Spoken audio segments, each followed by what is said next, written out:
Welcome to the Spring 2024 Dr. Thomas and Albert J. Shipka Speakers Series. We're happy to have you all join us here today. Before introducing our speaker, I'd like to first say something about the people that this series honors. This Shipka Speaker Series honors a father and son, Al Shipka and Dr. Tom Shipka. After graduating from Camel Memorial High School in 1932, Al Shipka was a steel worker in the Camel Works of the Youngstown Sheet and Tube Company.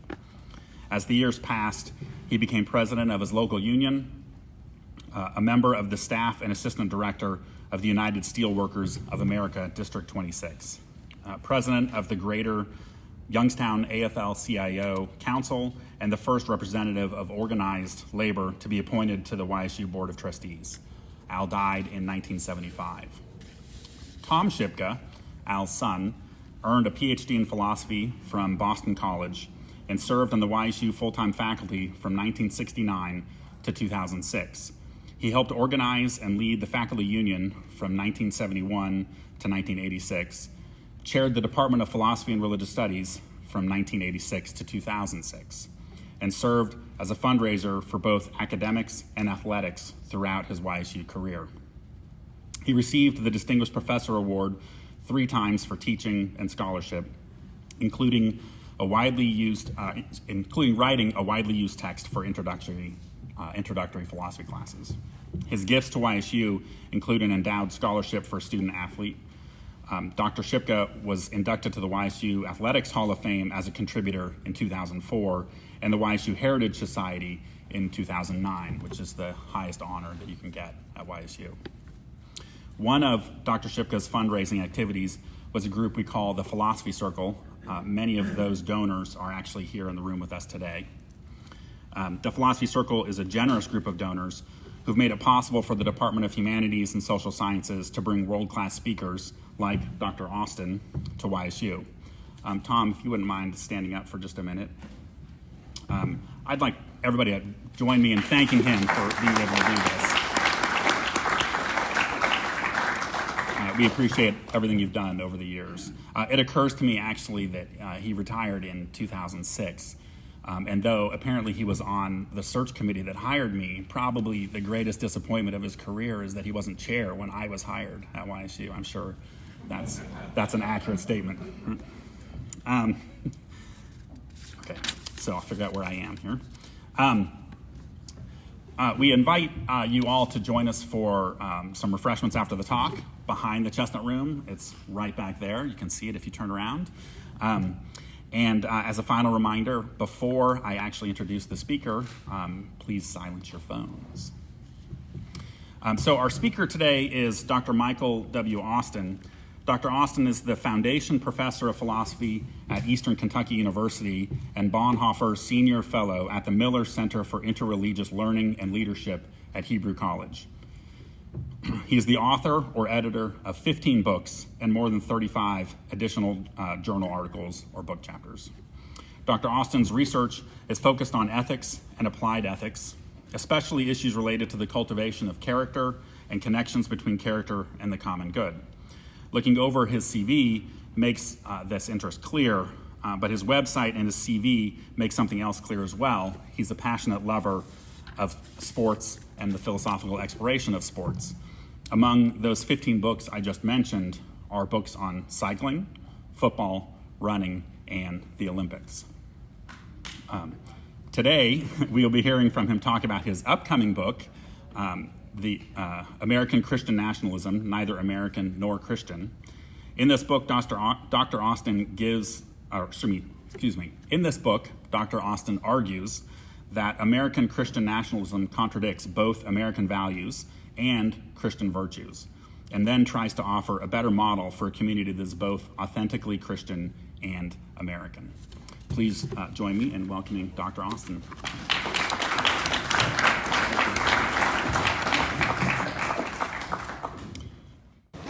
All right, thank you very much. It's good to be here. It's good, you can hear, because I'm not quite as high as the Associate Dean, but, well, yeah, sorry, that struck me as funny. Okay, so what I'm going to do is actually some parts from the book. It's not out yet, and maybe some additional things. But I want to look at this phenomenon. I'm going to call it American Christian nationalism, and argue, that it's, as it says, neither American nor Christian, and as the introduction stated. And so what I want to do today then is first we're going to look at what it is, because this term nationalism or Christian nationalism or white Christian nationalism or all these different terms, people use it different ways, and I want to give what I think's not an airtight philosophical definition, but a good working definition of what this is. Then I'm going to show how it contradicts certain American values and Christian values. And then at the end of the talk, I'll offer a brief discussion or a description of maybe a way to apply one's faith to the political realm that's suitable for a pluralistic nation like ours. So first, I want to give a little context, though.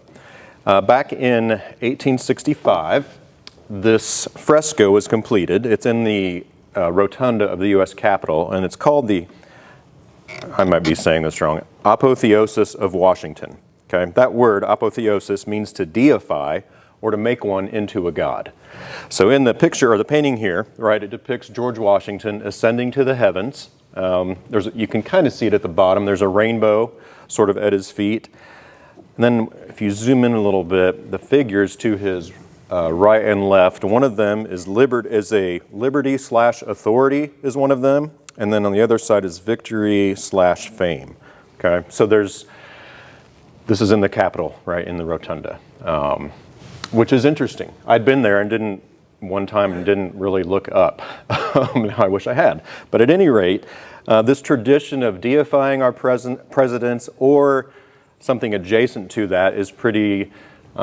It's a part of our history and our present. So back in get the date right since there are historians in the crowd, 1912, Teddy Roosevelt's Progressive Party at the convention, they sang a song about Teddy to the tune of "Follow, Follow, I Will Follow Jesus," but they replaced Jesus with Teddy Roosevelt, or with actually Roosevelt as they sang.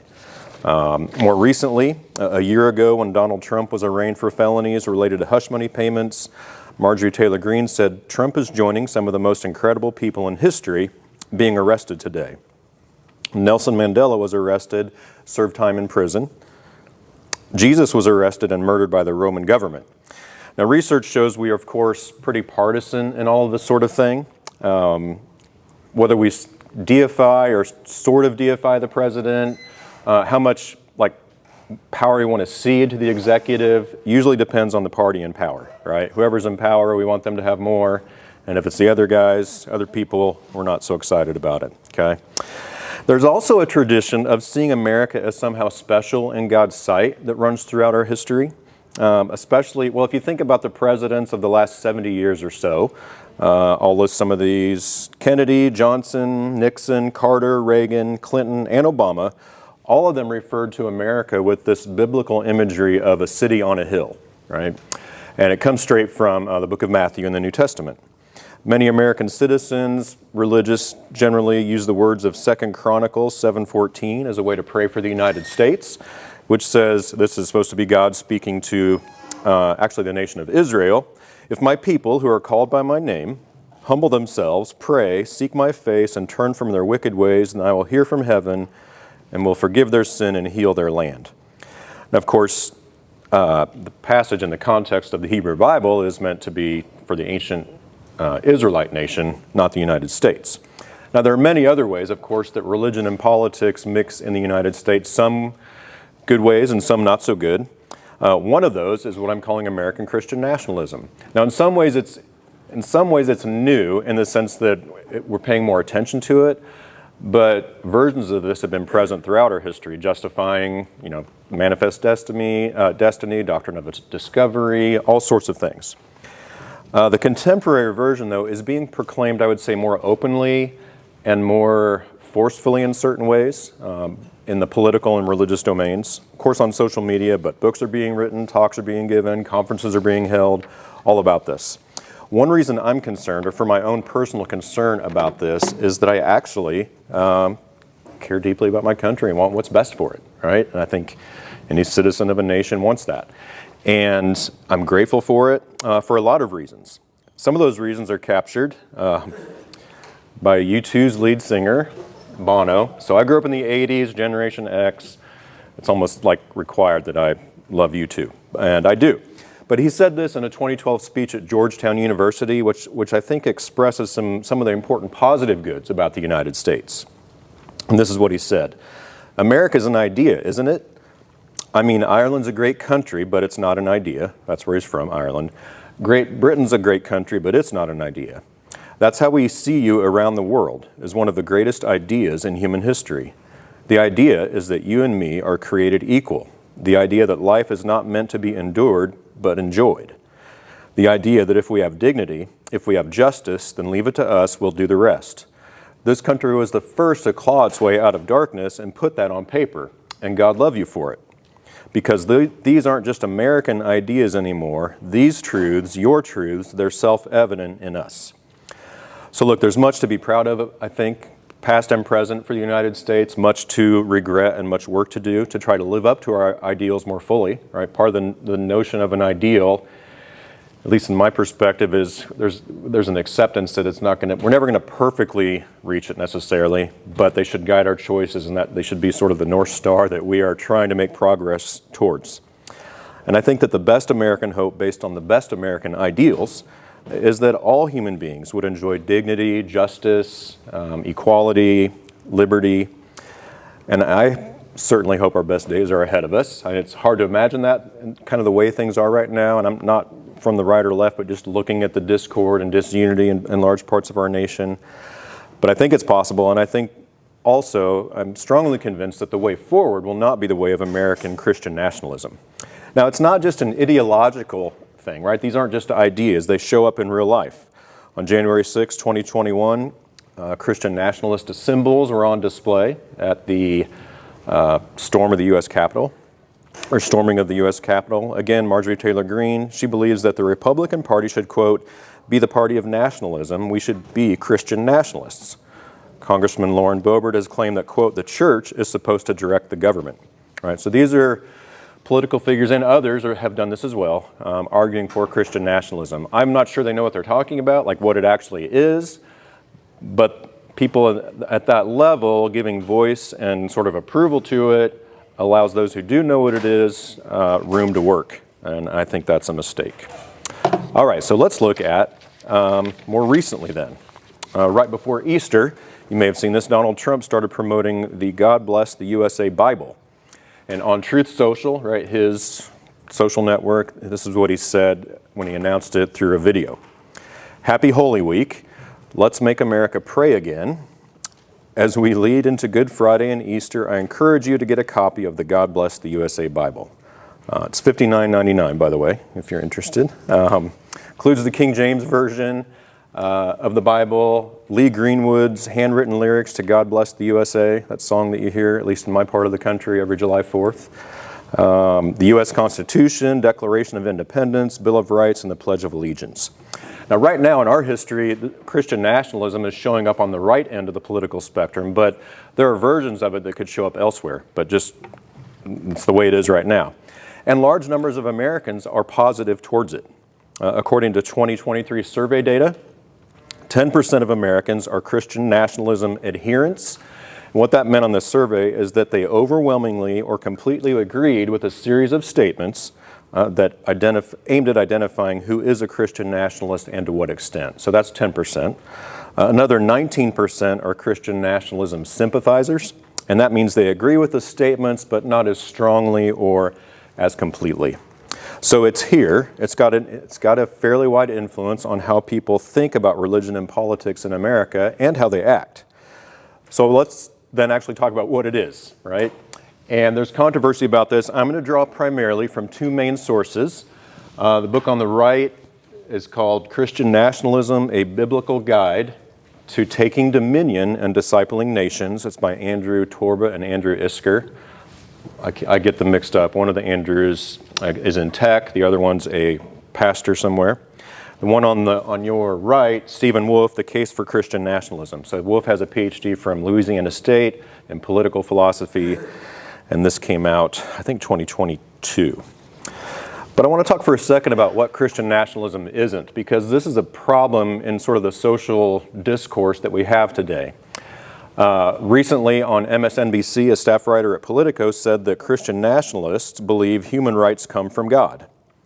And the inference was that if you believe human rights come from God, then you're a Christian nationalist. Now, that's just false, right? Now, those things may go together, but not necessarily. There are plenty of people who, including our founders, I would argue, who thought that our rights were bestowed or given or somehow granted to us by God, but they're not nationalists in the sense that we're talking about.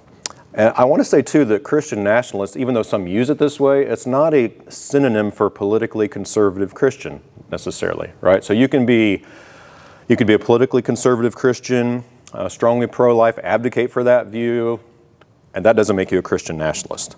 So that's important to say from the outset. I think Christians, like everybody else in our society, have an obligation and a right to participate in the political process. There are good and bad ways to do this, of course, and I'm going to argue that Christian nationalism is a bad way. So what is it? It includes most often some or all of these following features. Oh, I went too far ahead. We'll get to her in a minute. So we'll keep talking about nationalism. First is that American Christian nationalists believe America was founded as a Christian nation. Now again, there are people who aren't nationalists who believe this, but it's a common element of American Christian nationalism, and as we'll see, it plays a large role in sort of how they advocate for their view. So in their book, Torbert and Isker say this, quote, "The American colonies were not founded as secular, pluralistic nations where there was absolute religious freedom, but as this is his emphasis, as Christian nations for Christian people governed by Christians where they would have freedom to practice the Christian religion." Okay, so that's the first point. Second point, American Christian nationalists believe that the government of the United States should promote a particular kind of Christian culture. So they want a form of Christianity to be the official culture of the United States, and they want the government to promote it, not just sort of culturally, but also by the law, and arguably in certain ways, as we'll see, by coercion. So a scholar, Patrick Miller, in his book, The Religion of American Greatness, he gives a definition of nationalism and of American Christian nationalism, which I think is useful. And it's good to keep this in mind as more and more people seem friendly to the term.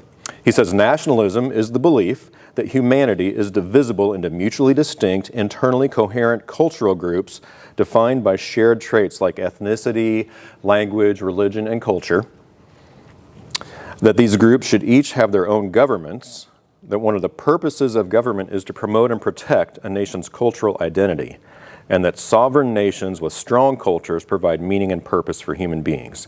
And then he says the unique feature of Christian nationalism is that it defines America, right, definition, as a Christian nation, and it wants the government to promote a specific Anglo-Protestant cultural template as the official culture of the country.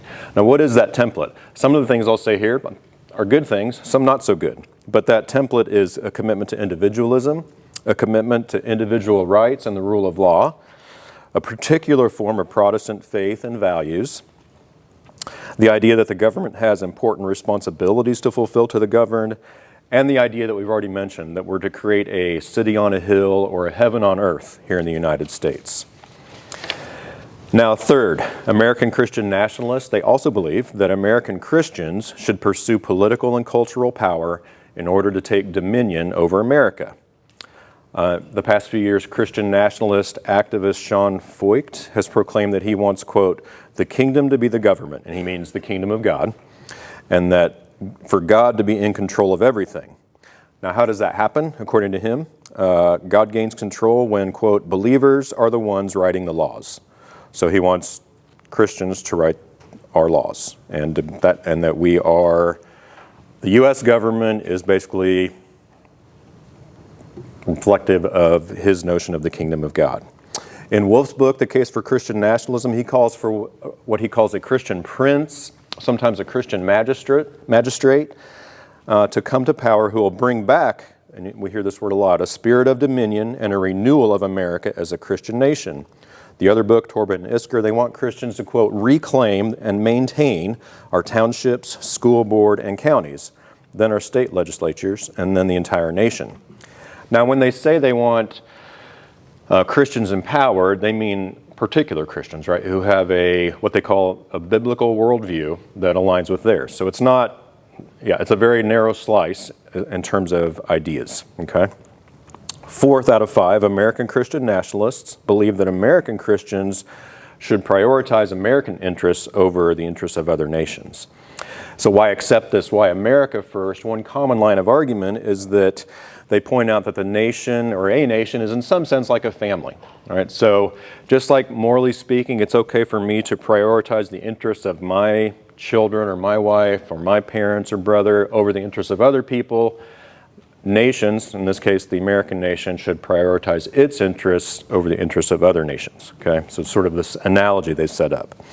And then the last one, this 5th kind of way of understanding what American Christian nationalism is, I think in many ways is the most important one to understand apart from the coercion stuff. But if you really want to understand somebody who advocates for this or who believes it, like really believes it, they're not just grifting or trying to make money off of it, but actually believe it, this is important because I think this kind of uncovers part of what's going on.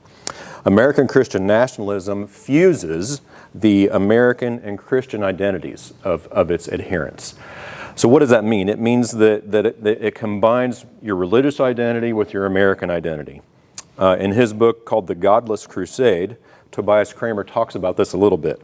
He says that for many people, and he has an international scene in view, including America, quote, the traditional sources of social connectedness and integration, such as class, shared understandings of history, national culture, and religion, have lost most of their appeal.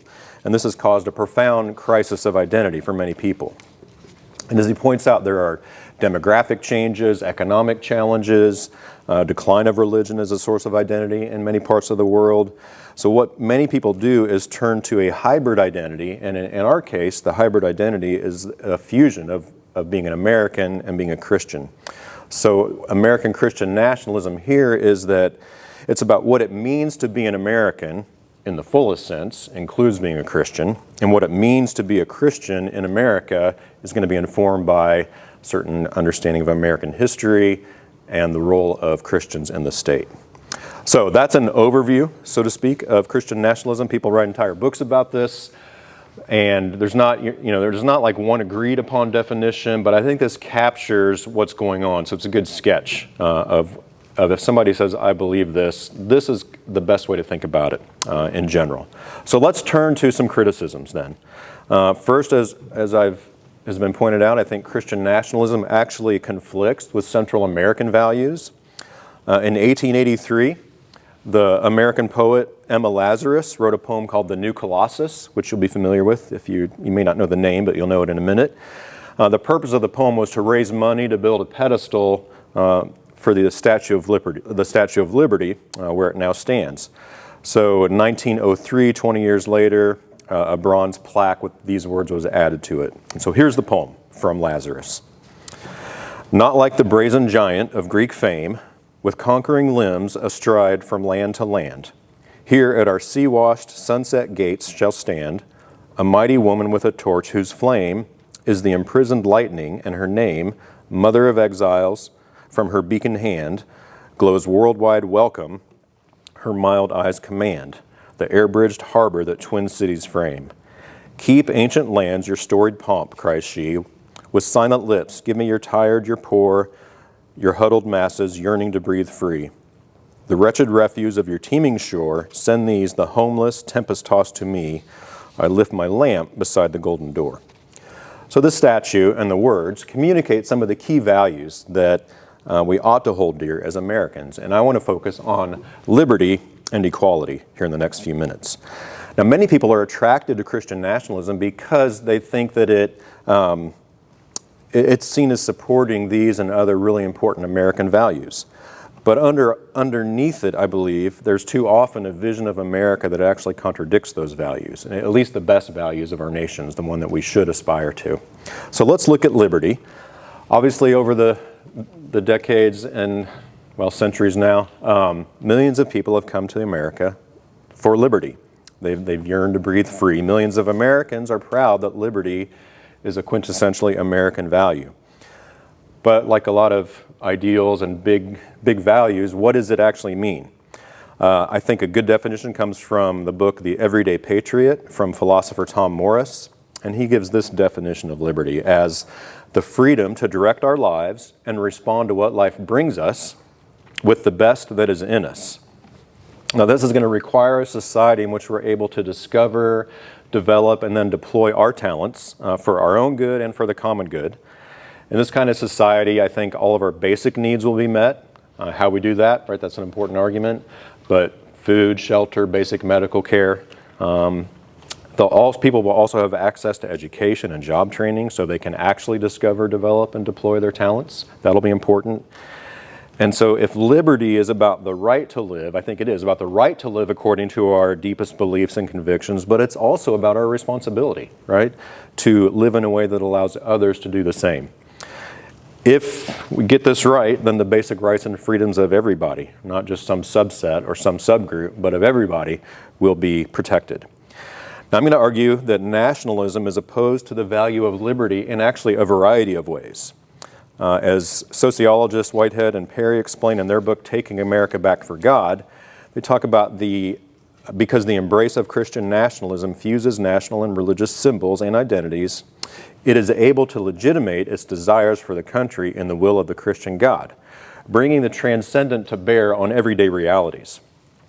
This serves to inhibit any chance at all at compromise, and that's a key point that they make. There's no room for disagreement. There's no possibility of alternative viewpoints.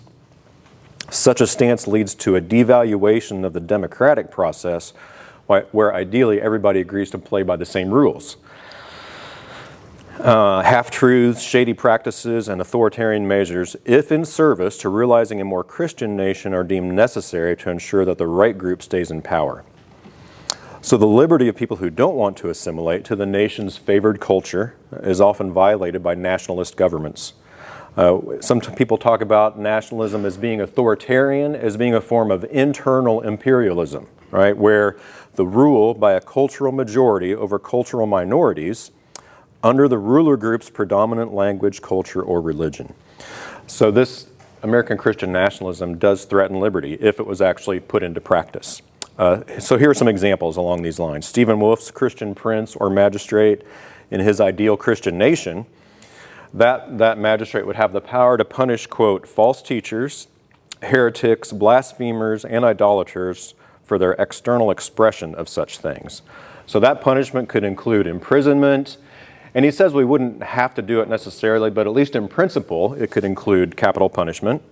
It applies to members also of non-Christian religions if they, quote, actively proselytize their non-Christian religion or belief system or actively seek to refute the Christian religion. So people are free to believe whatever they want, they just can't express or act on their beliefs in certain ways.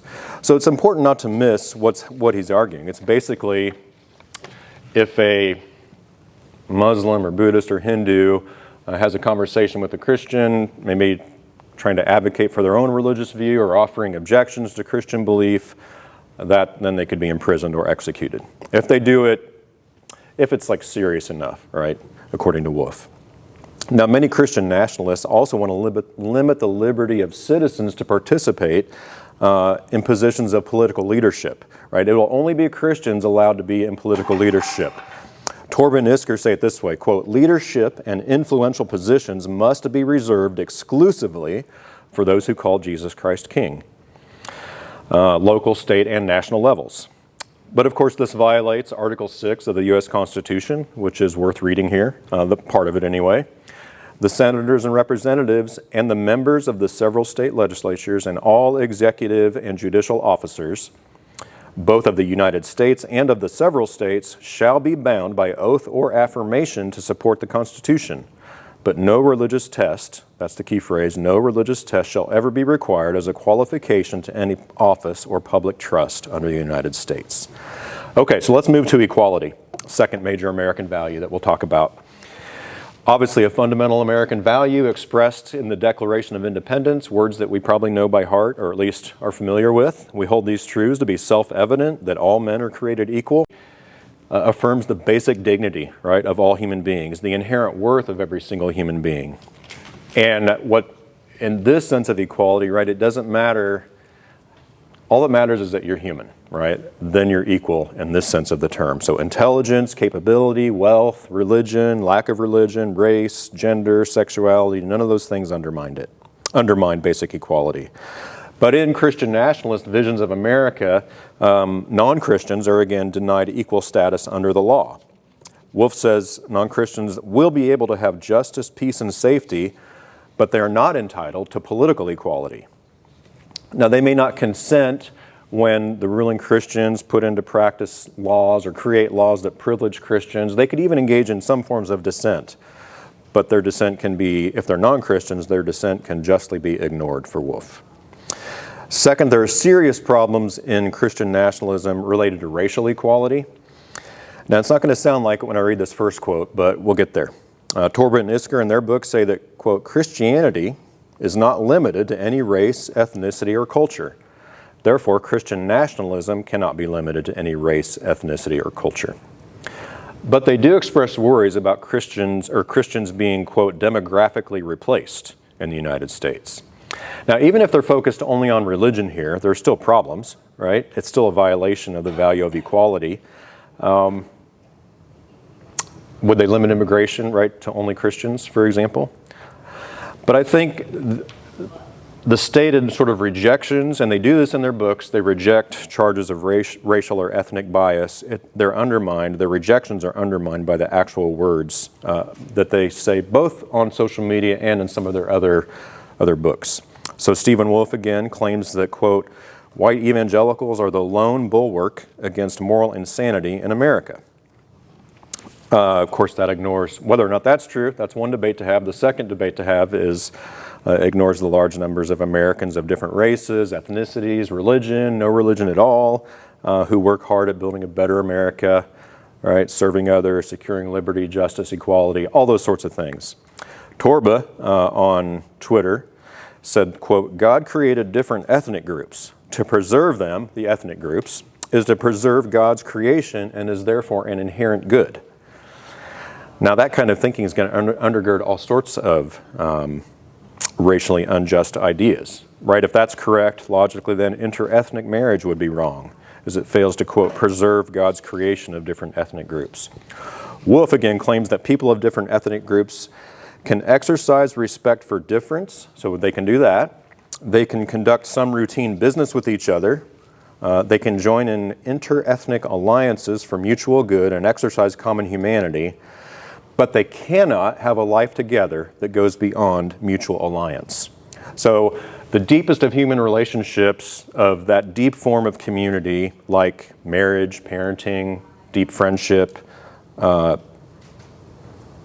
can't happen according to him. But of course, that's false. Those kind of things happen all the time, and thankfully so. And look, the deepest forms of life together happen in all realms and levels of society, personal realm, public, religious, political, all that stuff. Next, there are also serious problems related to Christian nationalism related to gender equality or sex equality. Wolf again says this, quote, the pursuit of gender equality will do more harm than good. Torbert and Isker are more expressive. They say that weak and pathetic, emasculated Christian men who embrace submissive feminine energy, they don't want any more of those guys. So how's that going to happen? It's going to happen when men, Christian men, take dominion over their homes, including their wives and children, and then continue to take dominion over the rest of society. And I just saw yesterday, I'd seen this before, I'd forgotten about it, video, a different guy in the Christian nationalist movement being interviewed by someone who's a former member of the Trump administration. And he said, if you could wave your wand and make America a Christian nation, what would it look like? And he said, well, women wouldn't have the right to vote. That would be that's the first thing he said. Because if we had a Christian nation and then women had the right to vote, in 50 years we would no longer have a Christian nation. Okay? So taking us back to women's suffrage. So look, not every Christian nationalist believes all this stuff, but these are the books, these are the people speaking at conferences, putting stuff out online, social media, and it's problematic. Denies the fundamental value of equality and of liberty. Okay, and because of that, it should be rejected. These are not American ideals, at least the ones that we strive for or try to strive for, try to be more true to. Okay? All right, so let's shift to the religious critique, right? Because it's American Christian nationalism. Let's talk about the Christian part a little bit. And I'm going to argue that it conflicts with the Christian value and virtue of love. Now, this value and virtue of love, and some of how I'm going to describe it is uniquely Christian, but some of it obviously won't be. This is a picture of Dietrich Bonhoeffer. You may not be familiar with him. He was a German pastor and theologian in the 1930s and 1940s.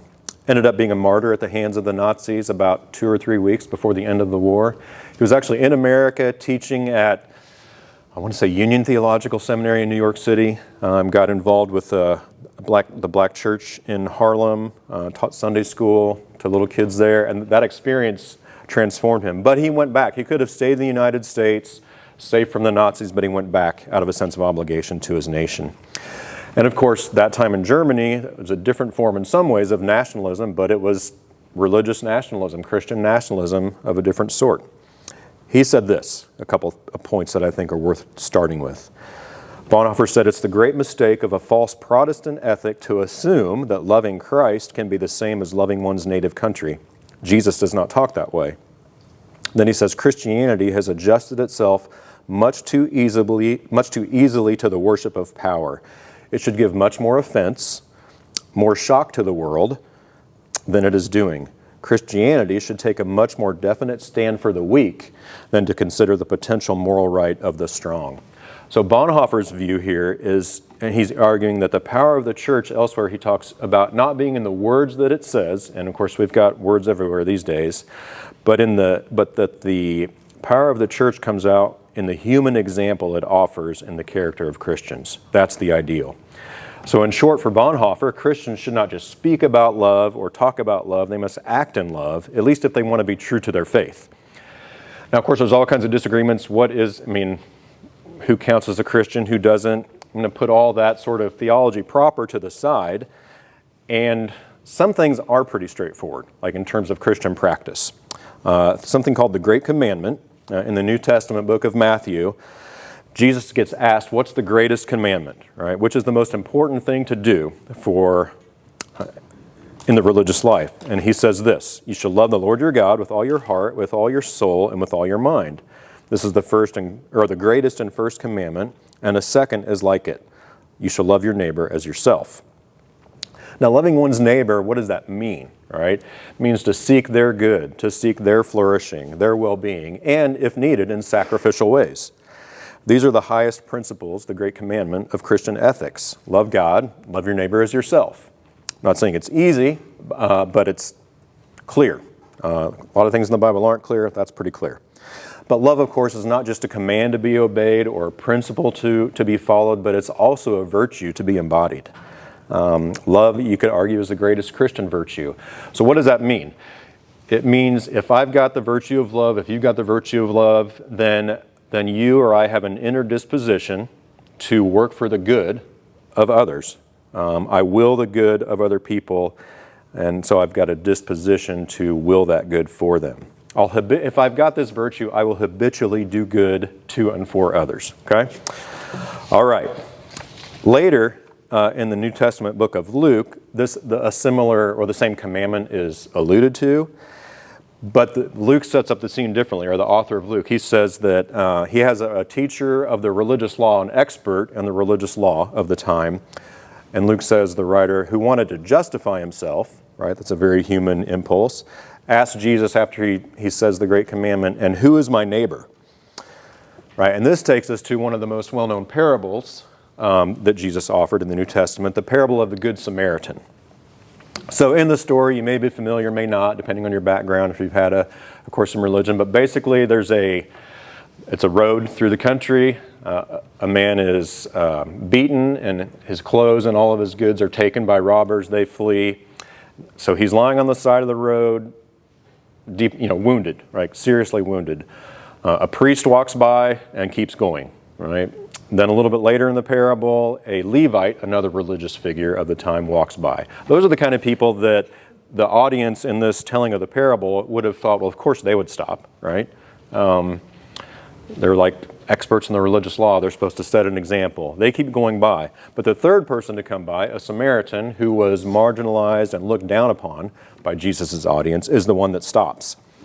He takes care of the victim, treating his wounds. He doesn't just do that, but then he takes him to an inn, sets him up there, and then he tells the innkeeper in the story, continue to care for him, and whatever costs are incurred, I'll pay for them when I return. Okay?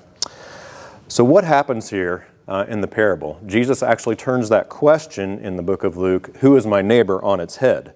Right? The religious expert probably hoped, well, your neighbor is going to be the people in your religious and ethnic group, right? You should take care of them. Or Jesus could have just said everybody. But rather than doing that, the way that he's reported speaking here is the question is not who is my neighbor, but rather how can I be a neighbor, right? It's a very different question. Who is my neighbor is like who do I have to take care of? And that's not the question. The question is how can I be a neighbor to whoever I come across in my life? And so when we ask the question that way, the realization is supposed to be we're to be a neighbor to anyone we have the opportunity to do so. Okay? If we can meet somebody's needs as we're able to, then we ought to, broadly speaking. Now, Christian nationalists, they talk about this parable and love of neighbor, but I'm going to argue here that they actually employ an idea of love that's not worthy of the term. Right? So I'm going to quote a little bit longer quote again from Torbit and Isker. Christian nationalism is loving your neighbor. Who is our neighbor? Right? That question should sound familiar. Our fellow citizens and especially our brothers and sisters in Christ. Loving them means protecting them from foreign interests, alien worldviews, and hostile invaders. The question, who is my neighbor, the very question Jesus rejects in the parable and replaces, is repeated by Christian nationalists as a way to limit the duty to love other people. The point, again, to make sure it's put home, is not to ask who our neighbor is. Who do I have to love? Who do I have to take care of? It's to be a neighbor. That will often be our physical neighbors, but that's not a requirement. The Samaritan in the parable is not a physical neighbor of the guy at the side of the road. Christian nationalists want to limit the scope of love to people in your family, your home, your community, your nation. Now, there might be other arguments to be had about that, but not from here, not from at least this Christian great commandment that we heard from Jesus in the New Testament. We're not supposed to restrict that command. Now, I think more broadly, we often, and this is everybody, we resist the demands of love, whether we're Christians, another religion, no religion at all, often by just accepting the status quo. And I think sometimes we don't even realize that we're doing it. So think about the vast resources and wealth within our nation. And not all of us have it, right? I'm a philosophy professor at Eastern Kentucky University. I don't make what, the Princeton guys make. I'm fine, but most of us in America are well off compared to the rest of the world. Surely in a nation, both public and private, with the resources that we have, we could do a lot more to meet the needs that exist within our borders, right? Within the people that are citizens or live within our country. And there's more that we can do to help those, right? Immigrating here, the ones that are running from grinding poverty, violence, rape, forced conscription, oppression, and war. Now, of course, there are limits, right? We don't have limitless resources, but I don't think we're anywhere near those. Now that's going to require a great reimagination and reshaping of American political and social and economic life, but I don't know, I'm an ethics professor, so I'm like, so be it. Now Christian nationalism tells us or teaches us to turn inward, right? Isolating ourselves from people in the world. But Jesus, I think, here offers a different example of turning toward other people in humility and in love, alleviating their suffering, addressing the injustice in the world. All right, so I think it fails to meet up key American values. It fails to harmonize with a key Christian virtue of love. Let's talk lastly about, okay, well, what then? How do we integrate or apply if someone's, like say somebody's a Christian, they want to apply their faith to the political realm, which I think is a valid thing to do. How can we do that? Now look, some people do prefer to keep religious people or religious arguments out of the public square. I think that's a mistake. I think we can do that while not violating the separation of church and state or the Establishment Clause. But I think what we need is a more open and inclusive approach to politics and public life and religious involvement in it. So Christians, and really all of us who engage in these realms, should do so from a posture of love, humility, and service rather than one of coercion, pride, and lust for power.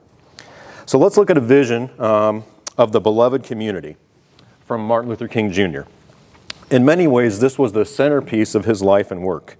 It's a compelling vision for society, and for him it's the ideal form of social and political life grounded in his Christian faith.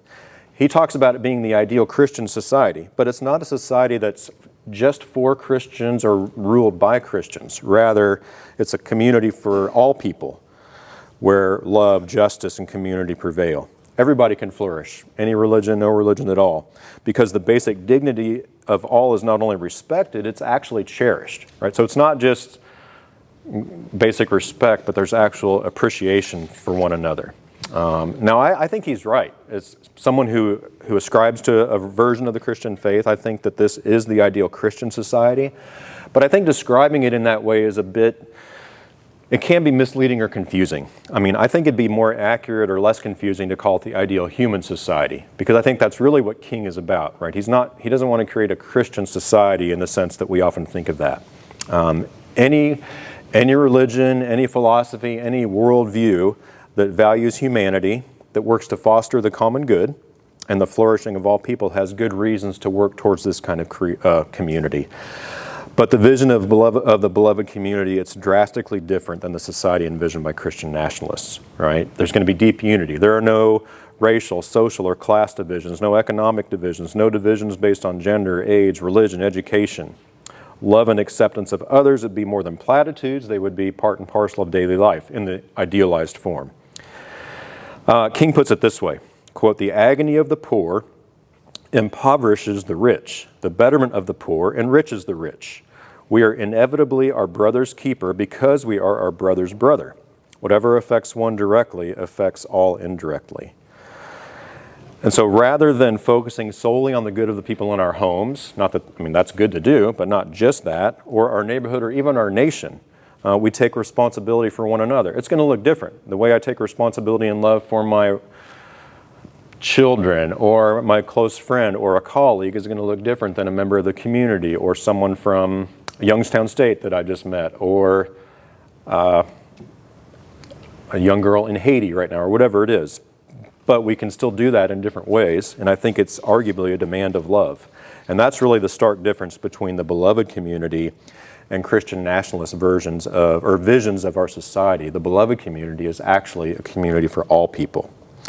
So in conclusion, I feel like I should apologize for this, but I won't. The U2 song Invisible includes this line, "There is no them, there's only us."